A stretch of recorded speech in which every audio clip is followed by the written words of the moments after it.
All right. Hi, everyone. Thank you for joining the Quality Research April Community of Practice, formerly known as our Hot Topics. I'm going to go ahead and get started. My name is Andrea Martin, and I'm a trainer and client support analyst here at UCSG in the Office of Contracts and Grants. If this is your first time attending one of our monthly webinars, we try to keep them under 30 minutes, and our goal with this Quality Research Community of Practice series is to go over any updates, best practices, as well as some of the common questions that we are receiving from our UCSD Quality Research Help Desk, so we can show you all some of the best practices and how to perform those tasks. And if any of you have any questions as I'm going through the topic, please feel free to type your questions into the chat. Pam Talarita, who's also on the training and client support team, will help answer them and chime in as well. And if we're not able to answer your question today, we will be sure to reach out to you afterwards with an answer. Perfect. So let's take a look at today's agenda. Today, we will be going over submitting an unfunded agreement, and I'm just going to jump right into it so we don't go over time.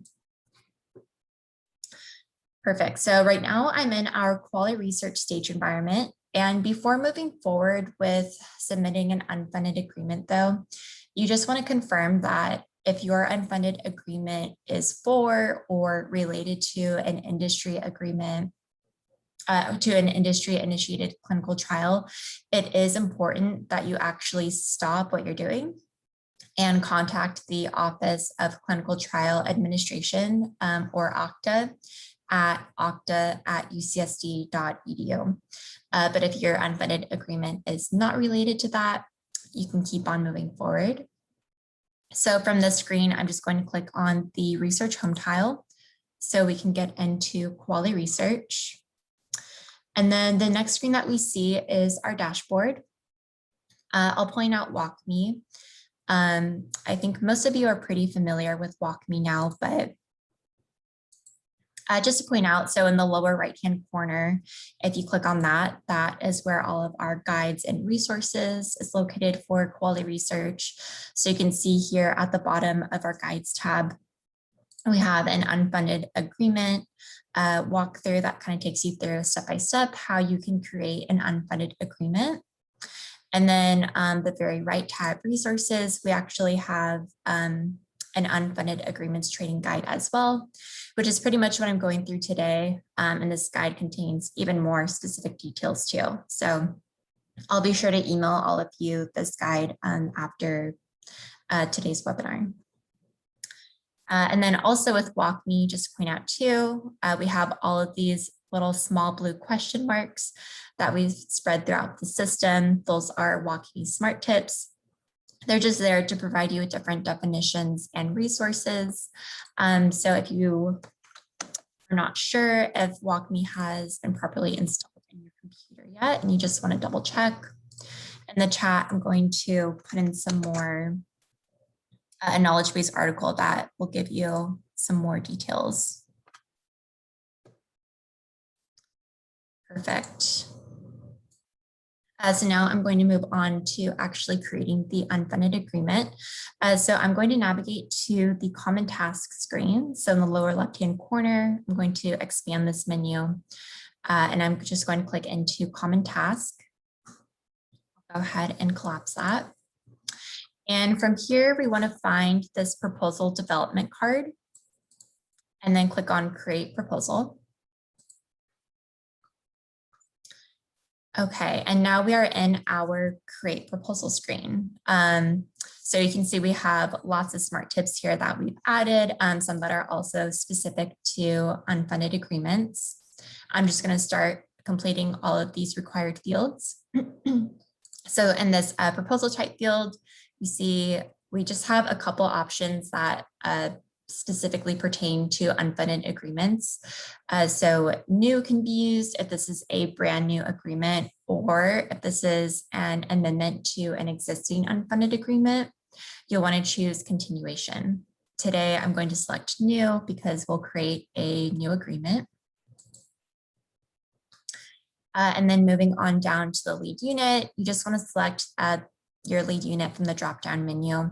I have every lead unit in my drop-down, but you should only see the lead units that you are affiliated with and have access to in your drop-down. So just select that. Today, I'm going to use physics. Next, for activity type, we can see when we hover over that smart tip for unfunded agreements, you want to select other sponsored activities. Okay.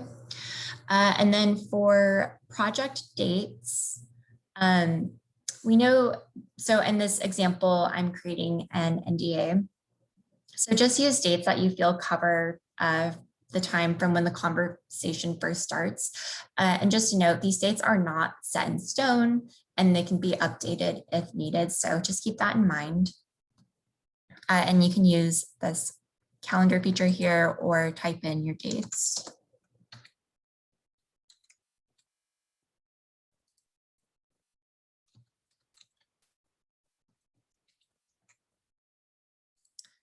Perfect. So for the project title, we do want you to include some specific information for unfunded agreements in the project title. So if you hover over this smart tip, we do have some KR project title guidance. So in our knowledge base article, we can see that for unfunded agreements, we're requesting that you please list the UCSD PI's last name, as well as the abbreviation for the agreement type. So I'll use NDA. Or CDA, and then the contracting entity. So for example, Smith, NDA, University of Kentucky.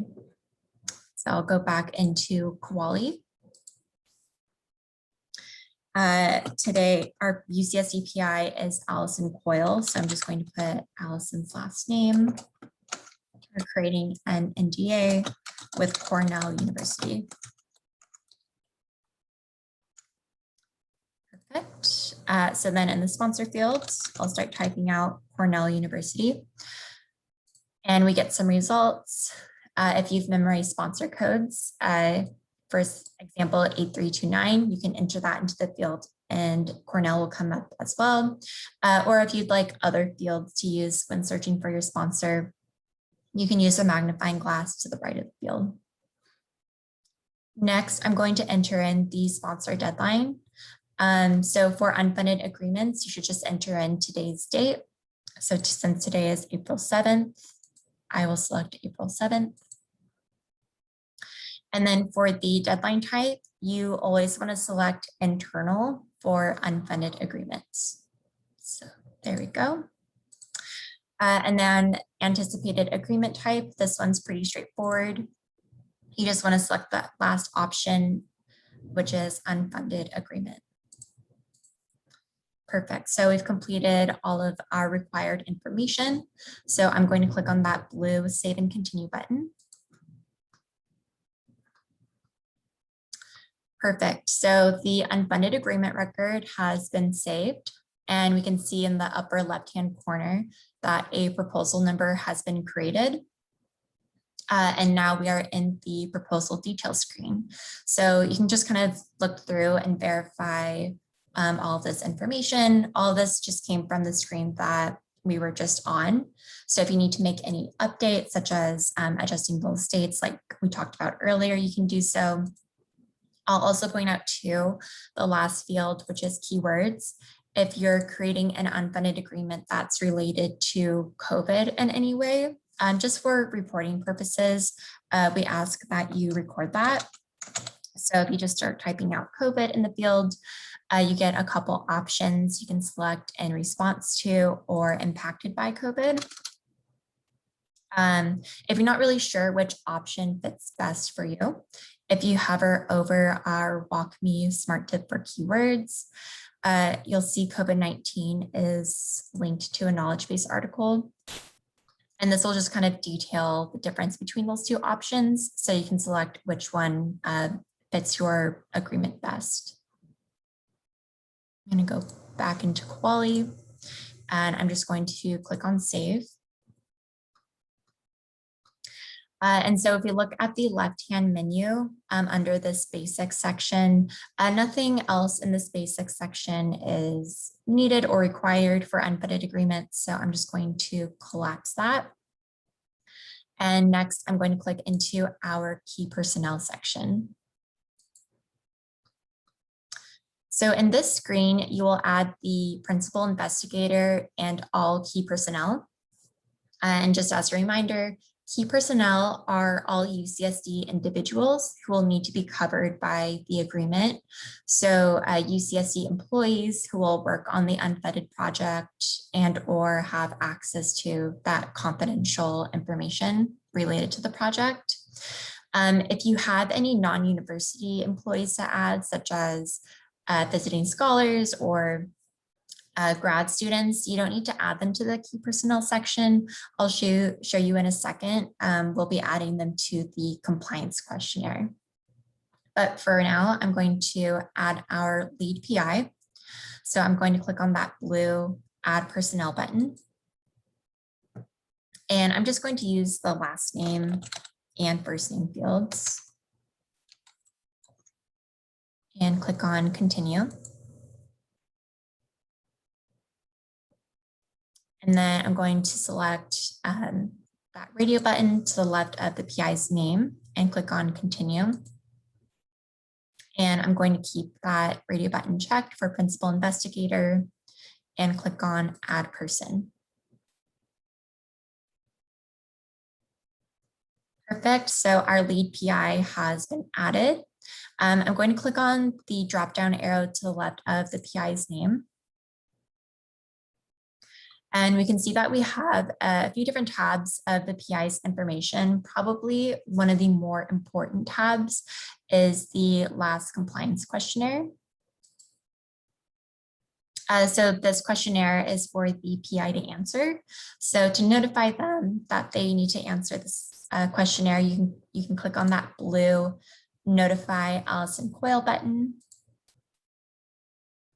And what that will do is send a notification email directly to the PI with an email with a link that takes them directly to this compliance questionnaire. So you don't need to worry about showing your PI how to navigate through and find the compliance questionnaire. They'll receive an email with a link that takes them directly to this section for them to answer.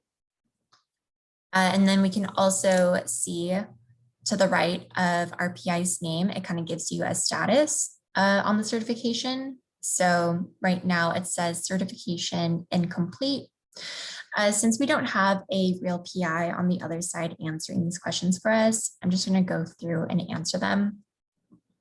Before I do that too, I'll just point out, you can see after we clicked on notify, we did receive this blue notification confirming that a notification was sent to our PI. And you can confirm this as well by going to the notifications history at the bottom of the left-hand menu. I'm just going to go through and start answering these questions. And I'll also point out where you would add your visiting scholars and graduate students.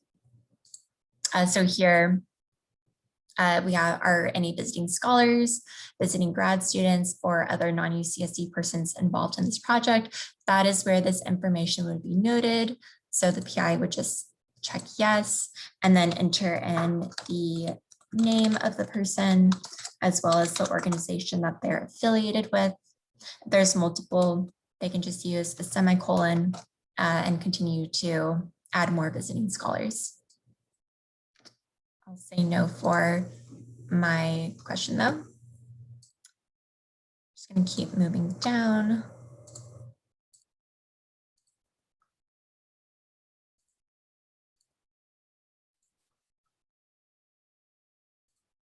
And then here as well, if there are graduate students involved, again, you don't need to add them to the key personnel section. The PI could add them here and just enter their names. Andy, can I add one part to that? Yeah. And not your fault, I may have forgotten to tell you this.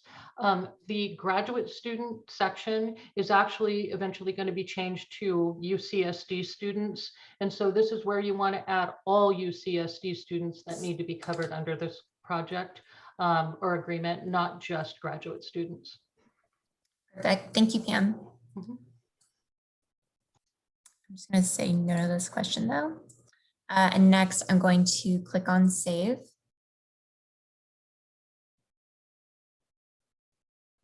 Okay, so now when we look to the right of the PI's name, we can see that the certification was completed. And I do want to point out that the system will record who actually answered the question. So we can see it has my username there instead of the PI's username, as well as a timestamp from when I completed these questions. I'm going to go ahead and collapse that. And I'm going to add one more key person to this proposal. I want to add a lab manager. So I'm going to follow similar steps. I'm going to click on add personnel. I'm just going to use the last name and first name fields.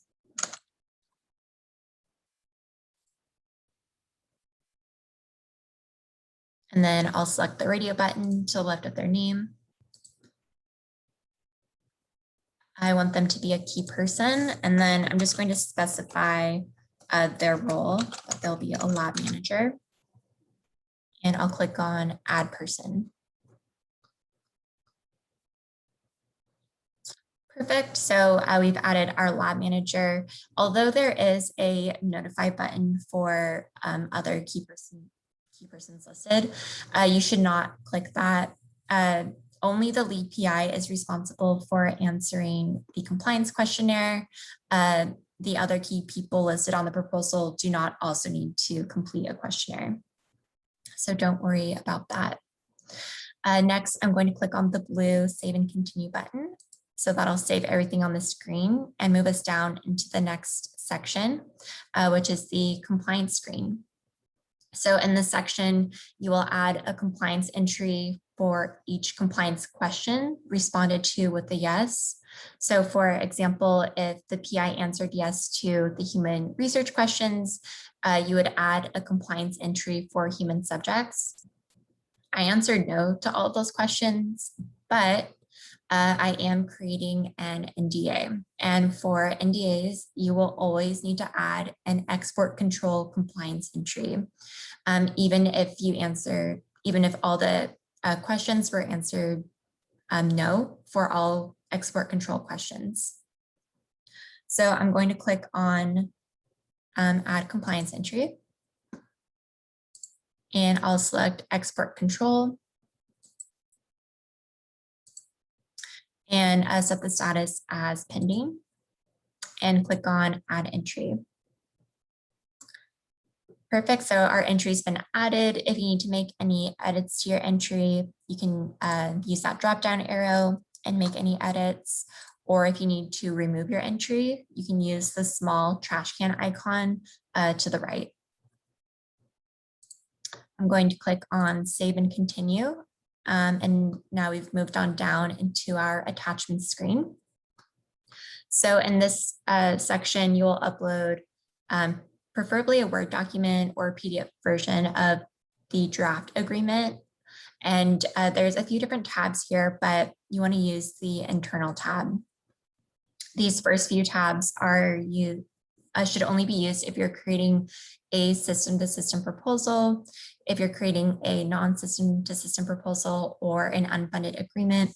Please make sure that you're uploading documents in this internal tab. And then to add a document, I'm just going to click on add. I'll select the type.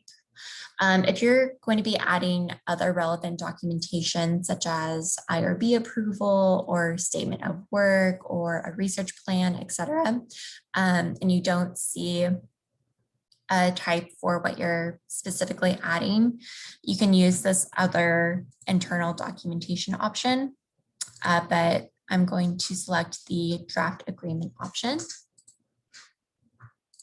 And then the status will be draft. And then I'm just going to click on choose file. And I'm selecting my draft agreement. And I'll click on save. Perfect. So our draft agreement's been added. If we need to make any edits to the type or status, we can do so here. And we can also remove any attachments by using that small trash can icon. I'm going to click on save and continue so we can move on down into the next section. So now we're in the questionnaire screen and we have a few different questionnaires to answer. We have the contact questionnaire, space, and unfunded agreement. So for this contact questionnaire, you want to enter the full name and email address for the authorized official / legal contact for the sponsor that UCSD is working with. I'm going to use PM as my example.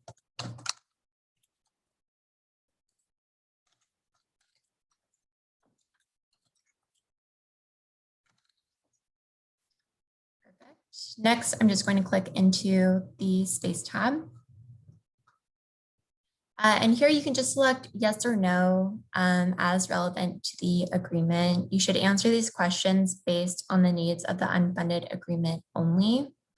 So since negotiating isn't really required for this NDA, I'm just going to answer no to everything.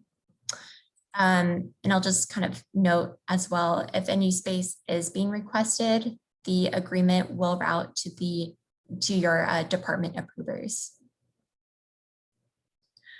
Next, I'm going to click into the unfunded agreement questionnaire.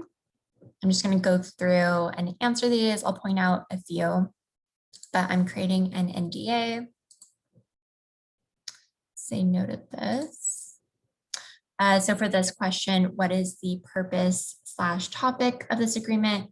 The answer should include the research field and technologies. So for instance, PI needs to have NDA in place to discuss XYZ technologies.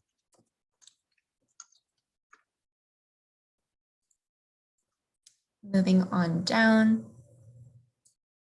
For this question, are any other organizations or third parties significantly involved with the activity?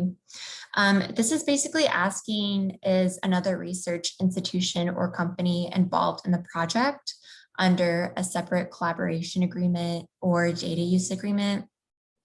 Or is there a company that is funding or created a piece of equipment shared under an equipment loan agreement?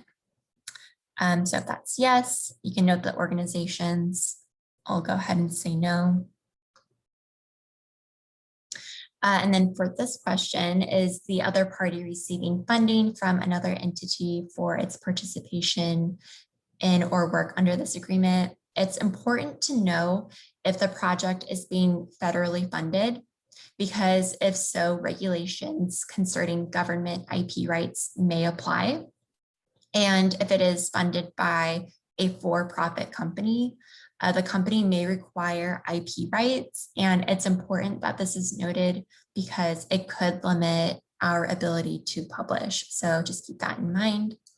If you say yes, you can just provide more information describing the funding source. I'll say no.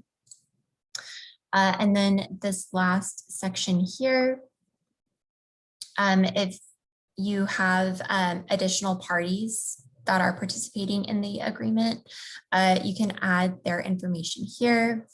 You would just want to add their legal name, the contact, as well as their email. If there are not multiple parties, you can just put NA. Perfect. I'll go ahead and save all that. Okay, so after we click save, you'll notice that we now have a green complete next to the questionnaire names along with those green check marks, just confirming that all those questionnaires have been completed and we can move on.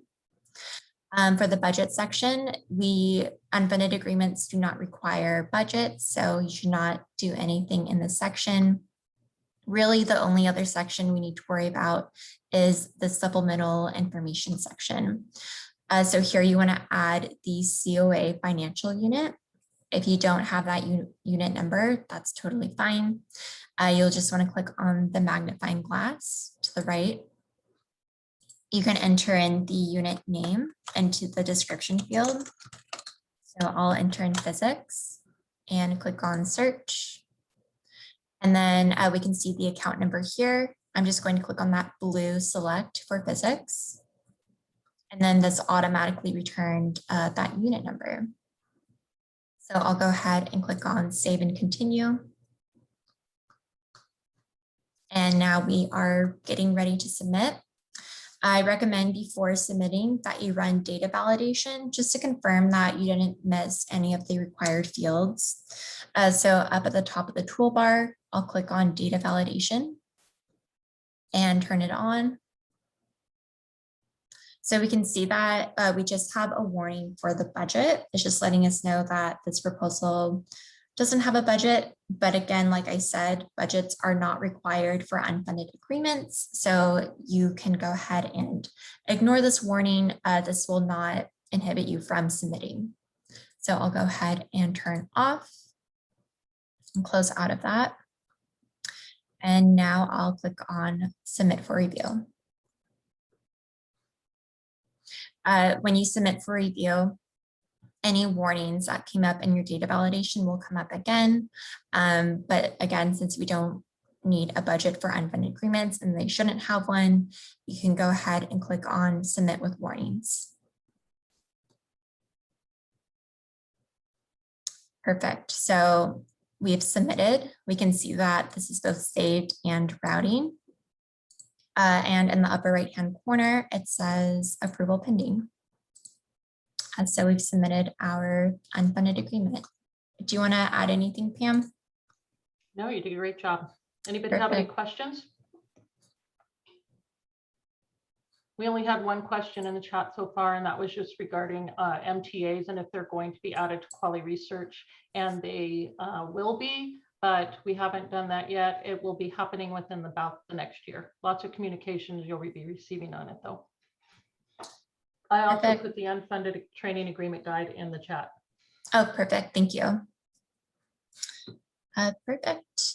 If there are no more questions, thank you everyone for joining us today. It looks like we finished just in time under our 30 minutes. And I will send out a recording of this webinar to you all, along with the unfunded agreements guide if you don't get a chance to download it from the chat, which Pam just entered in. But perfect. Thank you again, everyone. And have a great day.